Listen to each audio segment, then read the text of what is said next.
지금 한 이 수혜량의 변화고 수혜의 변화는 나오면 구별하시겠어요?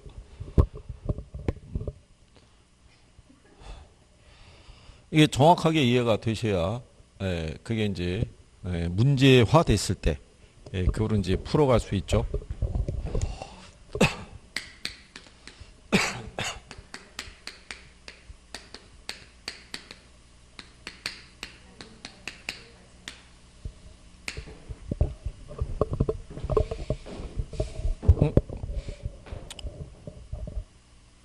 어디 가신 거죠?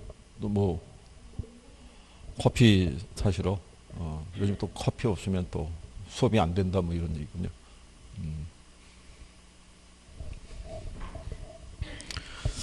이게 용어에 대한 이해만 조금 잘 하셔도 이게 뭐 구별하는데 별로 어려움이 없는데 수요 변화윤에 보면 여기서 제시되는 거는요. 나중에 우리가 탄력성하고도 연관이 있어요. 탄력성하고도. 그래서 이 소득 탄력성을 정리하실 때 그때도 이게 도움이 된다. 뭐 이렇게 생각하시면 돼요. 그죠? 그래서 이제 우리가 보게 되면 요 수요 변화 요인이라는 것 있죠. 얘는 이게 아닌 거예요. 여기 좌표상에 있는 가격이 아닌 애들이 변한 거예요. 그죠? 얘가 변하면 여기서 변하잖아요. 이 안에서. 그러니까는 이 수요 변화 요인이라는 거는 얘가 아닌 애들에 의해서 얘를 변화를 주는 거예요.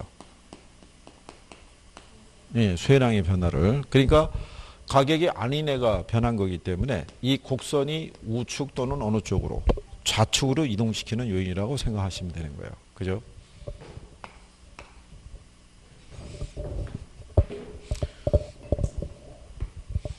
그나저나 뭐 60%가 지금 착석을 안 하고 있으니까 그죠? 참. 근데 뭐 요즘 어떻게 공부는 계획 세우신 대로 잘 되세요? 아, 이게 학원에 왔다 가는 것만 해도 굉장한 일이다 뭐 이런 얘기인가요? 네.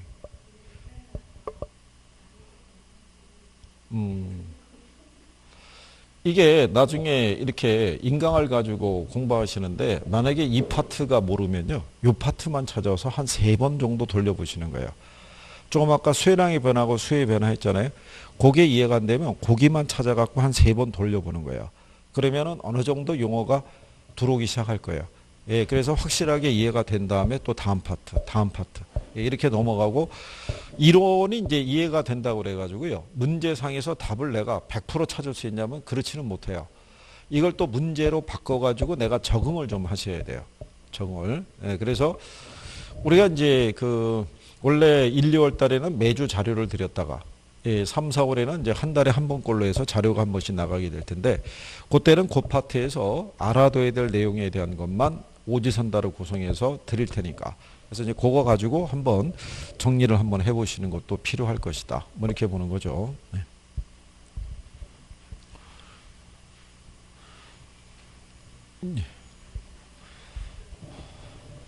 자, 어서 오세요. 어서 오세요. 예.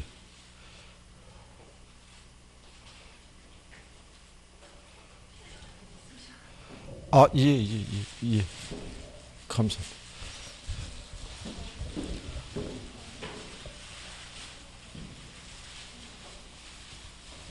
예, 거기다 놔주시면 이따가 끝나고.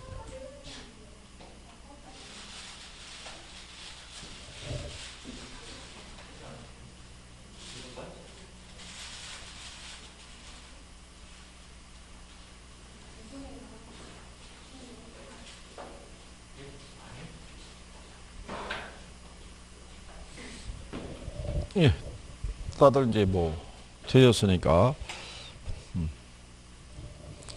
자, 이 74페이지에 가시면 이제 수요 변화 요인이라고 있어요. 자, 요 수요 변화 요인이라는 건요.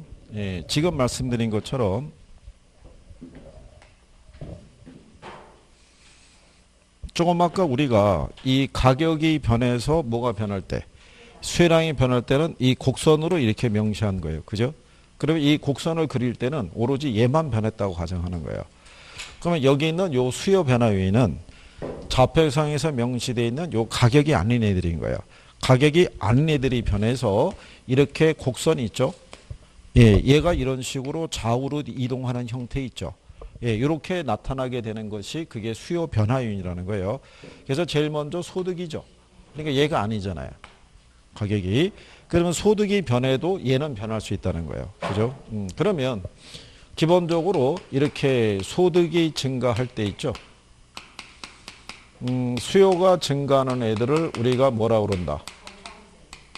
그쵸? 이 수요가 감소하는 애들을 예, 열등제 이렇게 얘기하고요.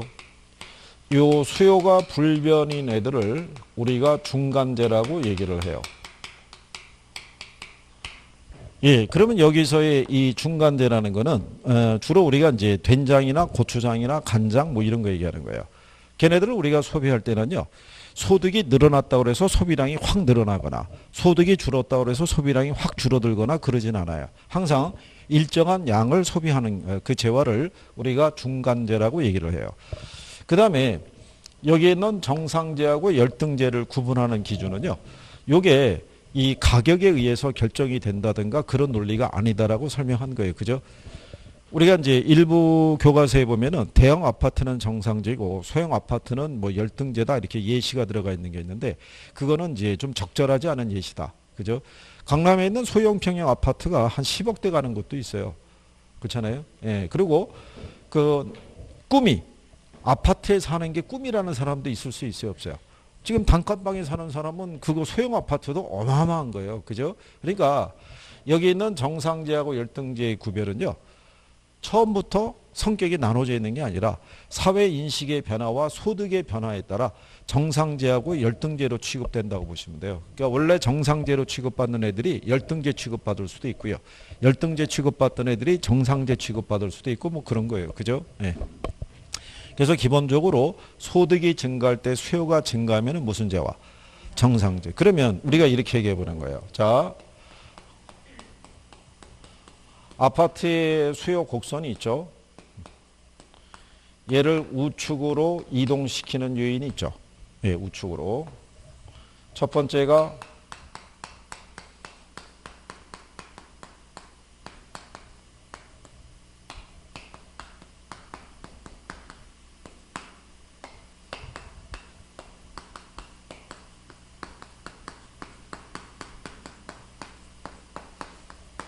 자, 만약에 이제 이런 식으로 주어졌어요. 그죠? 아파트의 가격 하락은 아파트의 수요 곡선을 우측으로 이동시키는 요인이 해당이 돼야 안 돼요. 네? 이거. 얘는 가격이잖아요. 얘잖아요. 얘가 변한 거는 이 선에서 변하는 거지 선이 이동하진 않아요. 조금 아까 여러분들이 수혜량의 변화고 수혜의 변화를 배웠잖아요. 무슨 말인지 이해하시겠나요? 그 다음에 소득이 증가하면 네? 자, 여기서 얘가 증가할 때 있죠. 여기서 조건을 줘야 돼요. 단 아파트는 정상재라고. 이렇게 줘야 돼요. 이랬을 때 소득이 증가할 때 얘가 우측으로 가는 거예요. 그래서 여러분들이 시험에 보게 되면 이 조건을 주는 거예요. 아파트는 무슨 재화라고? 정상재라고. 그죠? 이게 명시가 안 되면 얘가 정상재인지 열등지는 우리가 구별할 수가 없는 거죠. 생산 요소 가격은 공급 변화 요인이에요. 그죠? 예, 그래서 요 조건이 이렇게 들어가 있을 때 얘만 해당이 되는 거예요. 이해하시겠죠? 예, 그래서 이제 그런 식으로 소득에 대한 거를 그래서 나중에 여러분들이 탄력성, 소득 탄력성 배웠던 거 기억하시나요? 예, 소득 탄력성하고 교차 탄력성은 영월 기준으로 판단하죠. 근데 만약에 소득 탄력성이 0.6이라고 이렇게 나오죠. 예. 얘가 지금 0.6이라는 얘기는 0보다 크다는 얘기죠. 그러면 이 재화는 별다른 언급이 없어도 정상재라는 걸 명시하는 거예요. 무슨 말인지 아시겠죠? 예, 그래서 그렇게. 예, 그 다음에 이제 그 관련 재화의 가격 변화라고 있어요. 그죠?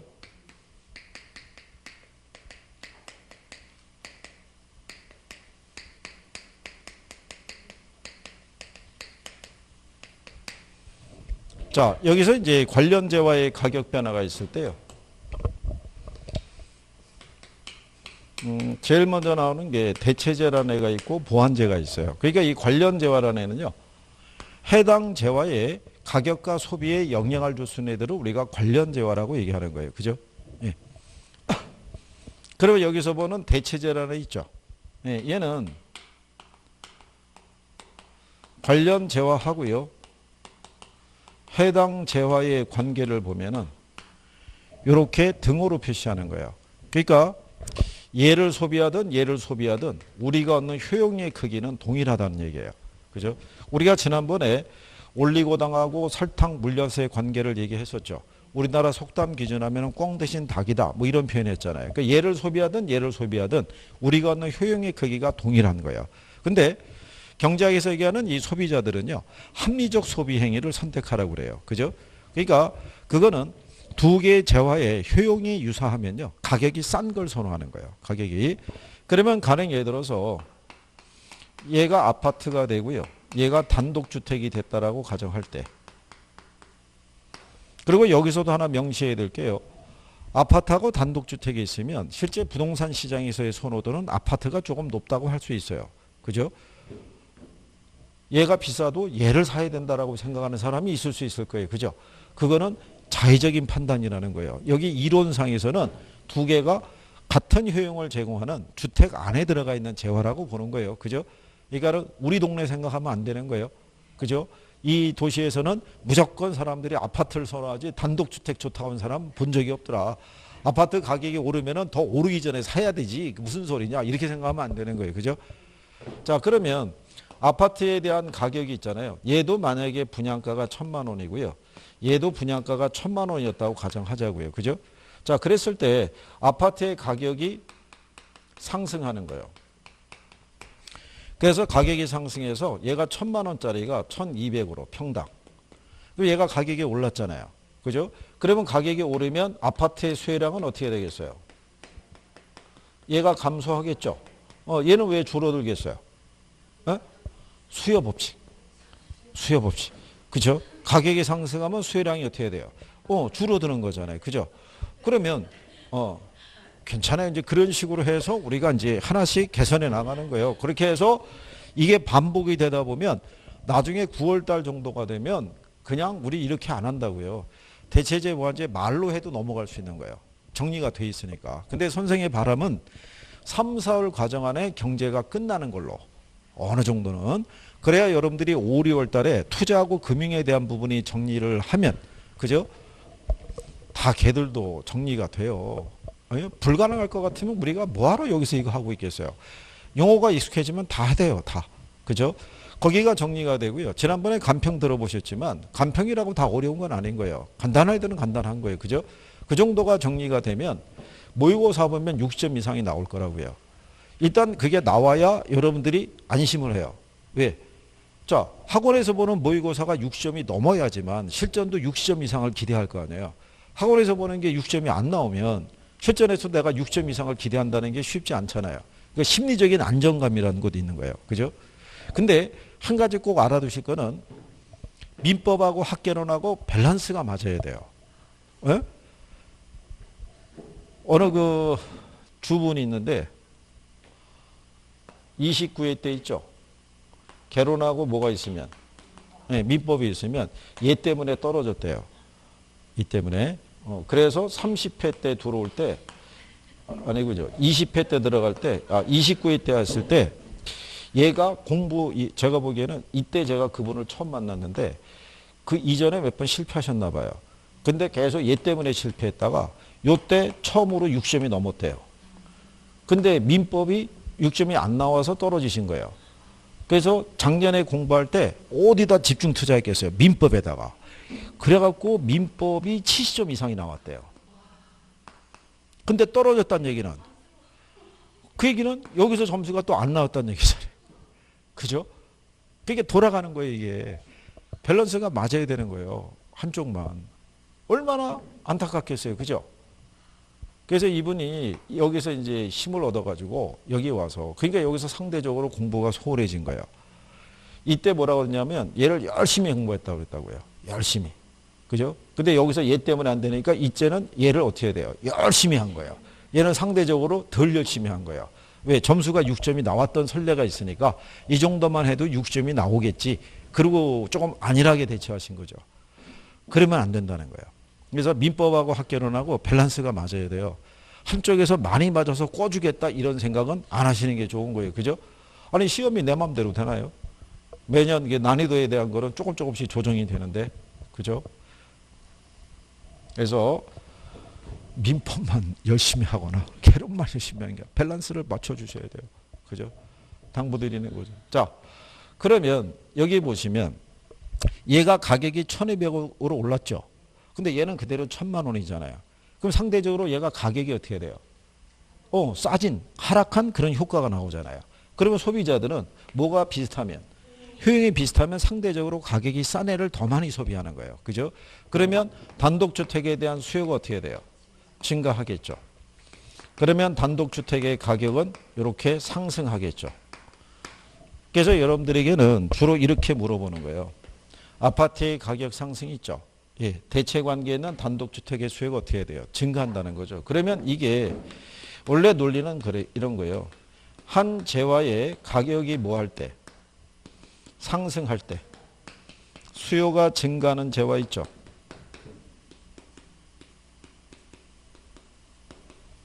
얘를 뭐라고 그런다? 대체재라는 거예요. 그러니까 얘는 한 재화의 가격의 움직임에 대해서 소비의 움직임이 같은 방향으로 가는 거예요. 얘가 가격이 상승하면 얘 소비가 줄겠죠. 예, 대신에 상대적으로 얘 소비가 늘어나는 거예요. 그죠? 자, 그러면 한 재화의 가격이 하락할 때요. 이 수요가 감소하는 애 있죠. 예. 얘는 대체재겠어요? 보완재겠어요? 예? 자, 여기 보시면 얘가 가격이 하락할 때 수요가 감소하죠. 이렇게 같은 방향으로 가면 대체재라고요. 무슨 말인지 이해하시겠나요? 자, 반대로 얘가 1200이었잖아요. 근데 얘가 800으로 떨어졌어요. 그렇죠? 그러면 효용이 같은데 얘가 가격이 싸진 효과가 나왔잖아요. 그럼 아파트의 소비가 늘죠. 그럼 상대적으로 단독에 대한 수요가 줄을 거 아니에요. 무슨 말인지 이해하시겠나요? 요게 나중에 계산상에서도 활용할 수 있는 거예요. 대체재하고 이 보완재 관계가. 예를 들어서 이런 거예요.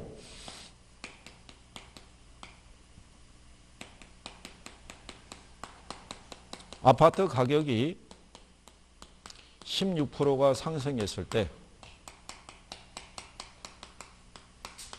아파트 수요량은 4%가 감소하고요.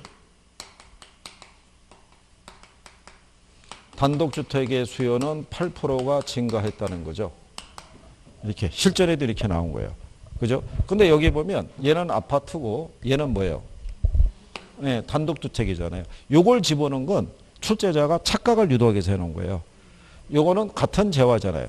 해당 재화의 가격, 해당 재 수요량이 변한 거죠. 근데 아파트하고 단독주택은 X재와 Y재 관계니까. 그죠? 그럼 얘가 가격이 뭐였어요? 얘가 증가했잖아요. 일단 무슨 재라고 할 수 있어요?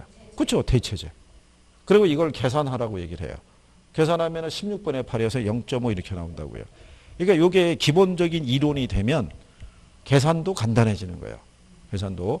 그러니까 계산만 별도로 생각하시면 안 되고 이론이 바탕이 되면 계산도 암산 수준으로 할 수 있어요. 암산 수준으로. 네. 그런 내용인 거예요. 이해하시겠나요? 이거? 네. 그 다음에 보완재료가 있어요. 보완재료는요. 관련 재화하고 무슨 재화가 있을 때, 네, 해당 재화가 있을 때 얘네는 결합을 해서 써야 돼요. 이랬을 때 뭐가 발생하냐면 얘가 발생하는 거예요. 효용이. 그러니까 얘는 따로 떨어질 수 없는 애들이에요. 우리나라 속담에 바늘과 실의 관계라고 그랬었죠. 바느질을 하기 위해서는 우리가 바늘만 있어서는 안 돼요. 뭐가 있어야 돼요? 이래야지만 이 행위가 가능한 거예요. 그렇죠? 여러분들이 만약에 컴퓨터 게임을 하기 위해서는 본체만 가지고는 안 돼요. 그죠? 마우스하고 뭐가 있어야 돼요? 거기 자판 이런 게 다 구비가 돼야지만 우리가 게임을 할 수 있어요. 골프를 하기 위해서, 운동을 하기 위해서 나가게 되면 골프채 갖고는 안 되죠. 골프공이라는 것도 같이 있어야지만 그 운동을 할 수 있는 거예요. 그러니까 두 개의 재화가 어떻게 돼요? 결합이 됐을 때. 그러니까 얘네는 소비의 움직임이 같이 가요.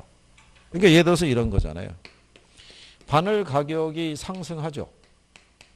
그럼 바늘에 대한 수요량이 어떻게 돼요? 수요 법칙.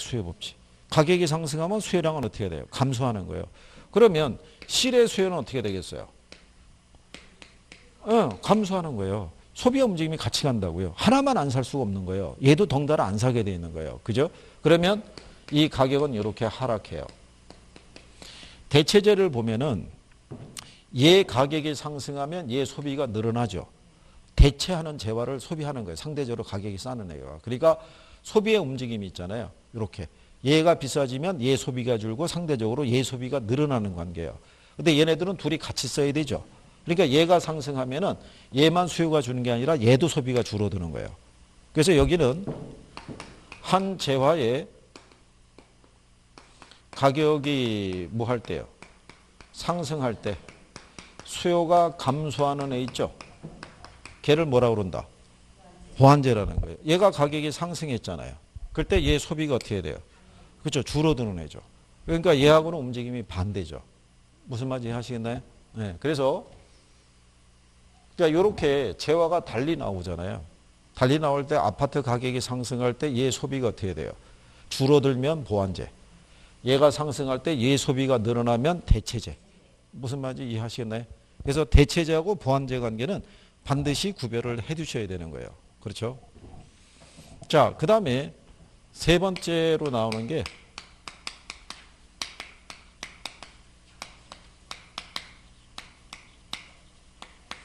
요즘은 출제자들이 여기까지도 인용을 해요. 이 가격 변화에 대한 예상이 있죠. 뭐 이렇게 주는 거죠.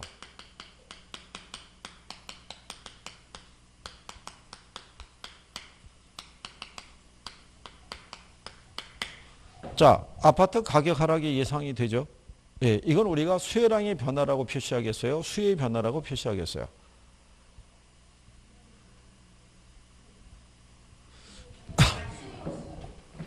이걸 1번 지문으로 줬던 거예요. 여러분들 기출에서. 그래서 이걸 가지고 착각하신 분이 많은 거죠. 여기까지만 본 거예요. 여기까지만. 그러면 이게 가격이 변한 거니까 이 사람은 이게 수요량의 변화로 인식하면 틀리겠죠. 거기에 따른 뭐예요? 예상이잖아요. 가격이 하락이 된 게 아니라 가격이 하락할 거라고 우리가 추정하는 거죠. 무슨 말인지 이해하시겠죠? 근데 이제 흥분한 거죠. 딱 보는 순간에 드디어 내가 수요량의 변화하고 수요의 변화를 구별할 수 있구나. 그러니까 출제자가 1번 지문에다가 유인 지문을 깔아놓은 거예요. 답은 3번쯤에 주고. 그죠? 문맥을 다 읽어봐야죠. 그렇잖아요. 그러고 난 다음에 나오셔가지고 착각했다고. 실수했다고. 그래봐야 소용이 없는 거예요. 학원에서 보는 모의고사는 실수하면 다음 달에 우리가 잘 보면 되잖아요. 이거는 실패하면은 1년을 기다려야 되는 거예요. 그죠? 그때 그 주변의 시선 아시죠? 쟤 또 떨어진 거야? 뭐 이런 거 있잖아요. 도대체 1년 동안 뭐 하고 다닌 거야? 뭐 이런 소리를 우리는 그게 얼마나 부담되겠어요. 그죠? 예? 마음의 준비를 해야 돼요. 7월이 되면 틀림없이 박관 양반이 주말에 바람 쐬러 나가서 온 다음에 갑자기 점포 보러 다닌다고 이러고 있다고요. 그죠?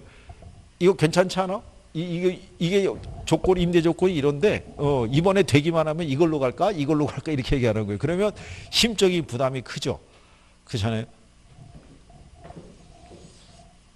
가족들도 예의주시하고 있는 거예요. 그러니까 가격 하락이 예상이잖아요. 그죠? 가격 하락이 예상이 되면 수요는 어떻게 돼요?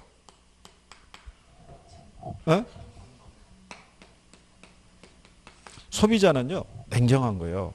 가격이 떨어질 거라고 추정이 되잖아요. 그러니까 뭐 이런 얘기잖아요. 앞으로 가격이 이렇게 떨어진다는 추정이잖아요. 근데 내가 2020년 3월 17일 날 얘를 만약에 5억에 샀잖아요. 근데 그 이후로도 시세가 계속 떨어질 것 같은 거예요. 그럼 내가 지금 이 가격에 사면 손해잖아요. 그러니까 소비가 줄어든다고요.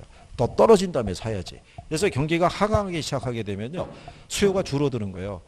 그래서 겨울 이게 들어올 때는 거의 바닥을 쳤을 때, 예, 그때쯤 이제 매입하거나 이제 그런 경우가 발생하죠.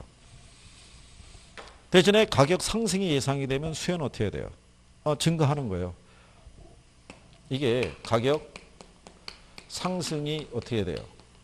예상이 되면은 이때는 수요가 증가한다고요. 무슨 얘기냐면 원래 올 하반기에 주택을 구입하려고 그랬어요. 근데 지금 가격이 계속 올라가는 거예요. 이 상태로 가면은 하반기 되면 한 1억 가까이 오를 것 같아요. 그러면 나는 지금 융자를 받아서라도 이 집을 지금 사는 게 유리하죠. 융자 받으면 이자 부담이 있을 거 아니에요. 이자 부담보다는 차익이 더 크잖아요. 무슨 말인지 하시겠나요? 그래서 그런 내용을 잘 구별하시는 게 필요하죠. 이거 말고도요, 여러 가지 그 변수라는 거는 주어질 수 있는 거예요. 여러분들이 뒤에 78페이지 있죠? 예, 거기 하시면 상단에 문제로 확인하기 이렇게 돼 있잖아요. 76페이지군요. 76페이지 상단에 가시면. 찾으셨나요? 자, 아파트 매매 시장에서 수혜량과 수혜의 변화에 관한 설명으로 옳은 거를 물어봤어요. 그죠? 거기 보시면은 아파트하고 단독주택은 무슨 재화라고, 정상재라고 이렇게 명시한 거죠. 그래서 여러분들이 2번 지문에 가면 실질소득이 증가하죠. 그럼 수요곡선은 우측으로 가야 돼요.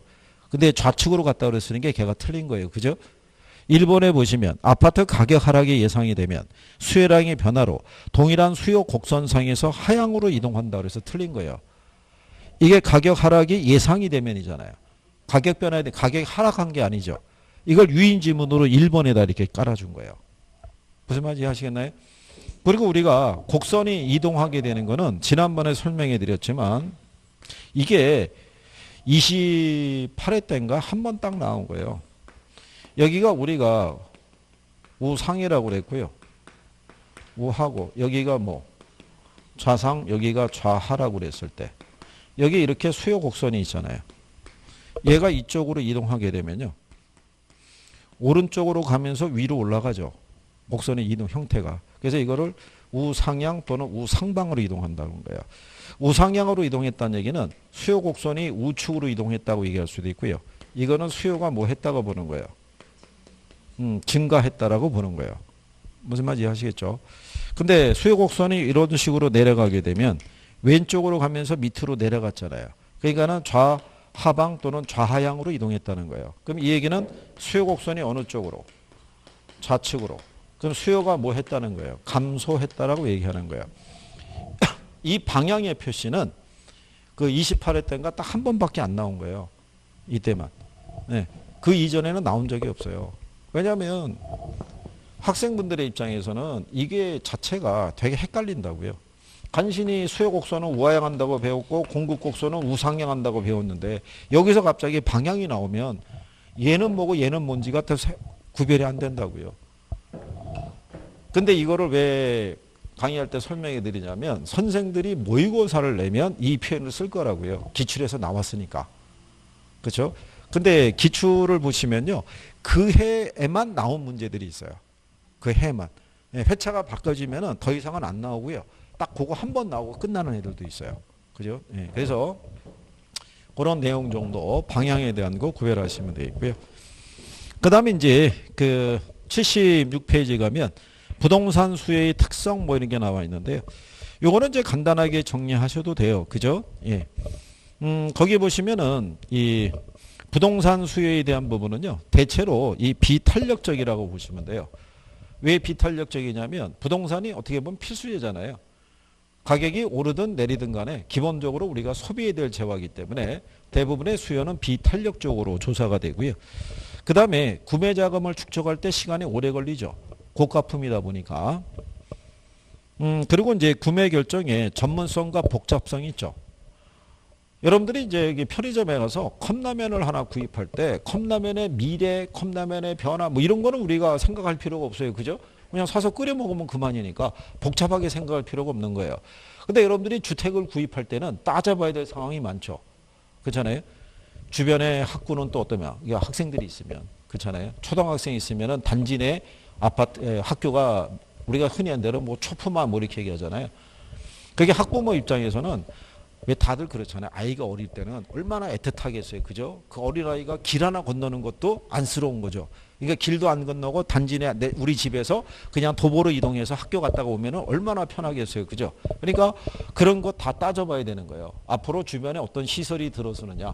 이제 그런 거를 추정해야 되니까 전문성 또는 복잡성 이런 얘기죠. 구매 절차의 특수성이라는 거는 우리가 일반적인 상품은요. 상품을 구매할 때 걔를 찾기 위해서 우리가 탐색하고 다닐 이유가 없어요. 그렇잖아요. 근데 주택이라는 거는 내가 원하는 물건이 어디에 있는지서부터 탐색을 해야 돼요. 그게 뭐가 많이 걸리냐면 시간과 비용이 많이 걸려요. 그럼에도 불구하고 본인이 찾기 힘들 때가 있어요. 그럼 결국은 전문가의 조력을 받을 수밖에 없죠. 그래서 그런 절차, 뭐 이런 것들이 있다고 보시면 되겠고요. 옆에 이제 가면 부동산 수요의 종류라고 해놨죠. 예, 거기 보면 본원적 수요하고 파생적 수요가 있다고 그러죠. 본원적 수요는 직접 수요라고 그래요. 예를 들어서 뭐 이런 거죠.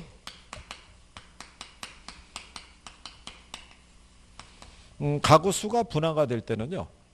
여러분들이 이제 집에서 뭐 할 때, 예, 독립할 때, 아니면은 뭐 할 때, 결혼 또는 이혼을 하게 되면은 요즘에 1인 가구가 많이 늘어나잖아요. 그럼 가구 수가 분화가 되면요. 이게 증가해요. 주택 수요가. 요때 요 주택 수요에 대한 것을 우리가 본원적 수요라는 거예요. 직접 수요. 얘를 직접 소비해야 되니까. 그러면 주택 수요가 늘어나면 주택 공급을 늘려줘야겠죠. 그럼 주택 공급을 늘리기 위해서는 얘가 필요하다고요. 무슨 수요가? 토지가.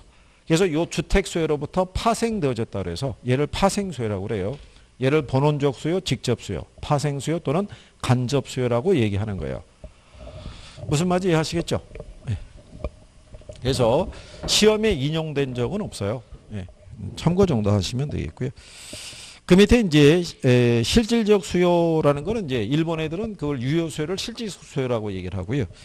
그 다음에 이제 그 신규 수요, 교체 수요는 뭐 제목만 봐도 구별할 수 있으시죠? 예.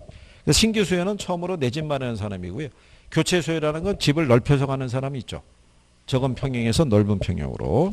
그리고 수요의 발생 요인과 제약 요인 관계는요. 항목은 그냥 참고하셔도 돼요. 그 다음에 이제 뒤로 넘어가시면 공급이 있어요. 이제 공급을 우리가 또 해보시는 거죠.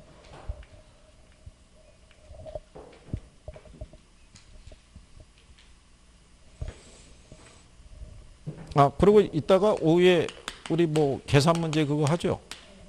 한번 풀어보셨나요? 풀지는 않고, 이 반응이 그거군요. 이따 풀어주겠지? 뭐 이런 거죠. 아니, 근데 한번 풀어봐야 여기서 내가 뭔 말인지를 대입이 될 거 아니에요. 그죠? 거기 가면은 문항이 여러 개가 있는 거예요. 그래서 한두 개를 풀어드리고 하나를 풀어보라고도 말씀을 드리고 이렇게 해서 한번 본인이 한번 대입을 해봐야 되는데 중요한 거는 지금 안 꺼내셔도 돼요. 지금 또 뭐 굳이 꺼내실 이유는 없고 중요한 거는 가늠을 하셔야 돼요. 이따가 설명을 해드리겠지만 1분 안에 내가 풀 수 있느냐. 1분 안에. 어떤 형식이 나오더라도 툭툭툭 대입해갖고 내가 풀 수 있느냐. 계산일 이 능력이 뛰어나신 분들은 별로 걱정하지 않아요. 그분들은 알아서 다 풀어요. 예, 근데 계산에 집착하신 분들이 어떤 분이 집착하냐면 계산에 취약하신 분들이 오히려 계산에 집착을 해요. 그렇지 않겠어요? 학계로는 계산 과목은 아닌 거예요. 예, 근데 출제자들이 그걸 한 3년 전서부터 계산 논리를 많이 내요. 그 이전에는 계산 문제가 한 대여섯 문제씩 나왔었는데 요즘은 평균적으로 9문제씩 나오는 거예요. 평균적으로 작년, 재작년 다 9문제씩 나왔어요. 많이 나왔을 때가 11문제까지 나온 적이 있어요. 그게 근데 거기서 물론 우리가 확실하게 6시험이 넘어갈 때는 계산 논리가 몇 개라도 뒷받침이 돼주면은 큰 힘이 될 수가 있죠. 근데 나중에 요령인 거예요. 탁 부딪혔는데 일단 계산은 마지막에 풀어야 돼요. 가는 순서상에서 푸시면 안 되고 잘못 휘말려 들어가면은 시간을 뺏기는 거예요. 그죠? 그러니까 그런 요령에 대해서 이제 조금 적응해 보시는 거예요. 그래서 간단한 애들이 만약에 몇 개라도 풀릴 수 있으면, 그러면은 포인트가 되는 거죠. 그러니까 전혀 모르는 것보다는 날 수 있으니까. 그래 해보시면은 알면 쉬운 거예요. 모르면 어려운 거고, 그렇죠? 그래서 기초적인 거. 여기서 우리가 응용되는 사례까지도 100% 완벽하게 푼다라는 거는 쉽지 않을 거고요. 그래서 기본적인 거는 암산 수준에서 풀 수 있으면 되죠. 자, 우리가 이제 공급이라는 게 있죠. 자, 거기 보시면 이 공급이라는 것도요. 생산자가 일정한 기간 동안에 상품과 서비스를 판매하고자 하는 뭐를 나타내요? 욕구를 나타내는 거예요. 그래서 이 공급이라는 것도 공급자의 욕구이자 뭐를 나타내는 거예요? 계획을 나타내는 거예요. 그죠? 예. 그래서 이 공급이라는 것은요. 공급 곡선 전체로 우리가 표시할 수 있는 것을 얘기를 해요. 왜냐하면 그거는 시장에서 주어진 가격에 따라서 공급자가 공급하고 싶어하는 욕구가 달라질 수 있어요, 없어요? 달라질 수 있죠. 그때 이제 공급량이라는 거는 특정한 가격에서 공급자가 공급할 수 있는 최대 수량이 있죠. 그거는 공급 곡선상의 한 점으로 우리가 표시할 수 있어요. 근데 이제 그런 부분에 대해서는 그림 그려서 거기를 우리가 집착하지 않는 이유가 뭐냐면 강의해 드려 봤더니 초반부터 공급하고 공급량을 구별하려고 거기에 또 스트레스 받으시더라고요. 근데 시험상에서는 그것까지는 안 나와요. 그래서 그냥 구도로 간단하게 하고요. 이번에 어느 정도 내공이 쌓이면 5월달 정도 되면 한번 하는 거죠. 그죠? 네, 해서 자, 그랬을 때 여기 있는 이 공급에 대한 성격도요. 똑같아요. 얘도 사전적 개념이에요. 그래서 얘도요. 판매가 완료가 됐다 그러면 틀리는 거예요. 판매하겠다는 뭐예요? 욕구이자 계획을 얘기한 거예요. 실제로 판매한 양을 우리가 공급량이다 그러면 틀리는 거예요. 그것도 작년 시험에 같이 나온 거예요. 이게. 그 다음에 얘도 유효 공급이에요. 그러니까 유효 공급이라는 거는 특정한 상품을 공급하겠다는 욕구 있죠. 이거는 실질적으로 공급할 수 있는 뭐에 의해서 능력이 뒷받침이 돼야 되는 거예요. 그죠? 그 능력을 갖추고 있지 못하면 우리가 공급이라고 얘기할 수는 없는 거예요. 그죠? 요즘 같을 때 마스크 생산하면 돈 많이 벌 것 같잖아요. 그죠? 네, 근데 제가 만약에 마스크를 생산하겠다 그러면 아무도 신뢰하지 않을 거예요. 아니 평상시 강의만 하고 다니는 애가 언제 그 마스크 공장 같은 거를 만들어서 언제 그 생산 라인 갖춰서 이런 얘기죠. 그러니까 실제로 공급할 수 있는 능력이 있어야 된다고 보시면 되죠. 그 다음에 여기도요. 마찬가지로 무슨 개념이에요? 그러니까 유량 변수는요. 뭐가 명시가 돼야지만 그 수량의 의미가 분명해지는 거예요. 그렇죠? 기간이 명시가 되지만 수량의 의미가 분명해진다고 얘기하는 거예요. 기간이 명시가 되지 않으면 그 양의 크기가 크다 작다를 우리가 판단할 수 있다 없다. 그거를 우리가 판단할 수 없다라고 얘기하는 거예요. 그죠? 만약에 여러분들에게 공급할 수 있는 기간이 있잖아요. 예, 기간이 이제 명시가 됐었을 때 만약에 이제 이렇게 생각하시면 되겠죠. 자.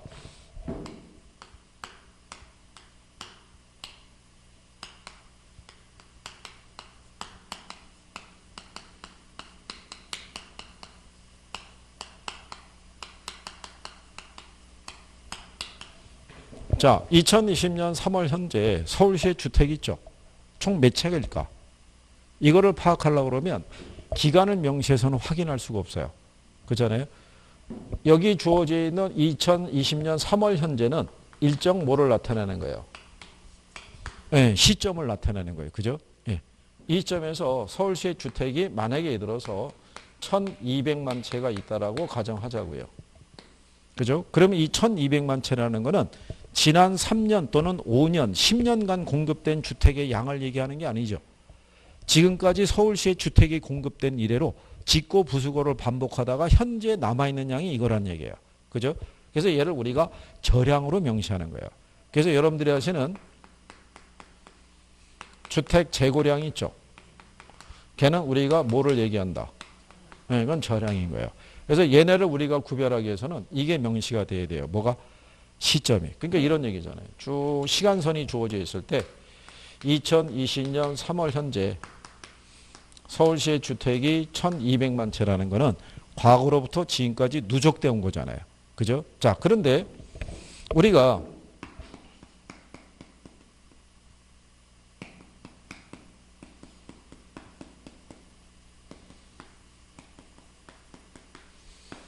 신규 주택의 공급량이 있죠. 몇 년도? 2020년 기준에 있을 때. 그러면 올해부터 새롭게 공급된 주택이 있어요, 없어요? 이게 몇 채일까를 확인하려고 그러면 이 시점을 가지고는 확인할 수가 없죠.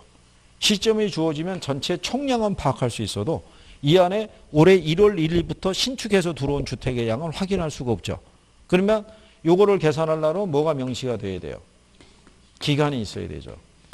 2020년 1월 1일부터 2020년 예를 들어서 3월 17일 이렇게 주어졌을 때 그러면 우리가 올해 들어와서 새롭게 공급된 신축 주택의 양은 구별할 수 있어요, 없어요? 구별할 수 있다는 얘기죠. 그래서 이렇게 뭐가 명시가 됐을 때, 기간이 명시가 됐을 때 의미가 분명해지는 거. 그죠? 그 다음에 주택 거래량 있죠? 주택 거래량은 유량에 해당이 되겠어요? 저량 변수에 해당이 되겠어요? 거래량. 잘 판단해 보세요. 어? 이거는 유량이 들어가는 거예요. 그렇죠? 시점을 가지고는 이게 주택 거래가 얼마씩 이루어졌는지는 전혀 확인할 수가 없는 거예요. 그렇잖아요. 기간이 주어져야지만 올해 2020년 들어왔을 때 주택 거래량이 얼마가 이루어졌는지, 작년에는 얼마의 거래가 이루어졌는지는 뭐가 명시가 됐을 때만, 기간이 명시가 됐을 때만 우리가 확인할 수 있는 거예요. 그죠? 이게 공급 차원에서 여러분들에게 나왔던 변수가 이거예요. 거래량, 그 다음에 신규주택 공급량, 그 다음에 뭐 재고량. 여기서 재고량만 저량 변수고 얘네들은 무슨 변수다? 유량 변수라는 거를 구별할 수 있으시면 돼요. 그러니까 용어에 대한 이해가 선행이 돼야 돼요. 외우려고 그러면 안 되고. 그죠? 그래서 이렇게 들어보시고 잘 안 되면 또 물어보시고 그러면서 이제 우리가 하나씩 극복해 나가시면 되는 거예요. 그죠? 괜찮아요. 다 돼요. 이제. 나중에 이제 여러분들이 이 바이러스가 어느 정도 진정이 되고 나면, 그죠? 이제 남아서 공부도 하고 그래야 돼요. 그때는 핑계댈 게 없잖아요. 그렇잖아요? 여기서 공부하시다가 궁금한 게 있으면 오늘 남아서 공부해야지. 그러면 내일 수업이 학개론이지. 그러면 내일 가서 공부할 때 이게 궁금한 거 뭐를 물어봐야겠다. 그 오전 수업 마치고 거 아니에요. 그죠? 아니면 쉬는 시간, 아침에 조금 일찍 오셨으면 오셔가지고 물어봐야 되는 거야. 이렇게. 그 혼자 와서 물어보기가 쑥스러우면, 그죠? 옆 사람 손을 붙잡고 같이 와도 되는 거죠. 그죠? 절대로 둘이서 합의 보면 안 된다고 그랬죠. 이런 건 시험에 안 나올 거야. 그거는 여러분들이 판단하시면 안 되는 거예요. 오셔서 같이 확인을 해보는 거예요. 그래서 이게 개선이 되면요, 나중에 여러분들이 느끼실 거예요. 이렇게 간단한 애를 갖고 내가 고민했나? 이런 생각이 들어요. 그러면서 그게 딱 뚫리는 순간에 여러분들은 웬만하면 6점 이상이 나올 거예요. 웬만하면. 학회로는 웬만큼 공부하면 6점 이상 나오는 게 정상이에요. 이거 6점 안 맞는 것도 성격 이상한 거이고, 웬만하면 맞는 거예요. 웬만하면. 그죠? 그러니까 자, 잘 될 수 있어요.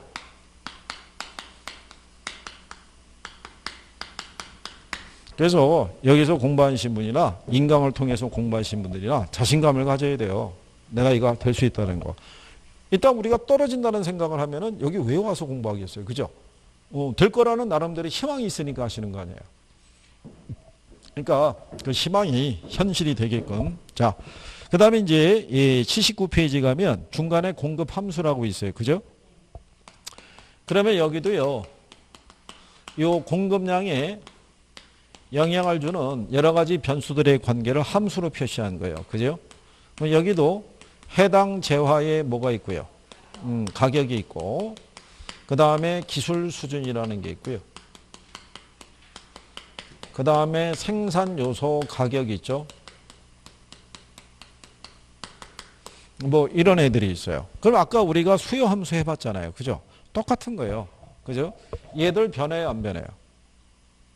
다 변하는 거예요. 생각해 보세요. 우리가 여기 아까 해당 재화 얘기해드렸죠. 예, 해당 재화가 만약에 주택이에요. 그러면 주택 가격이 변하면 주택 공급량 변해요, 안 변해요? 그럼 주택 가격은 변해요, 안 변해요? 변하잖아요. 건축 기술 변해요, 안 변해요? 변하죠. 여기 우리가 생산 요소 가격이라고 그랬죠. 예, 여기서 생산 요소라는 거는 제품을 생산할 때 투입하는 재료를 얘기해요. 여러분들이 제과점에서 빵 만들려고 그러면 재료가 뭐가 필요해요?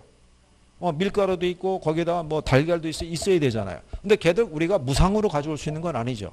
걔들을 소비하면 대가를 줘야 되잖아요. 소비에 대한 우리 재료에 대한 대가를 쓰는 것이 바로 뭐다? 그게 생산 요소 가격이에요. 그러니까 노동에 대한 대가로 임금을 주고, 자본에 대한 대가로 이자를 주고, 토지 사용에 대한 대가로 지대를 지불하는 거예요. 무슨 말인지 아시겠나요? 근데 이 생산 요소 가격도 변할 수 있어요, 없어요? 변할 수 있잖아요. 그리고 기술도 변할 수 있죠. 그럼 얘네가 변하면 얘가 변하는 거예요.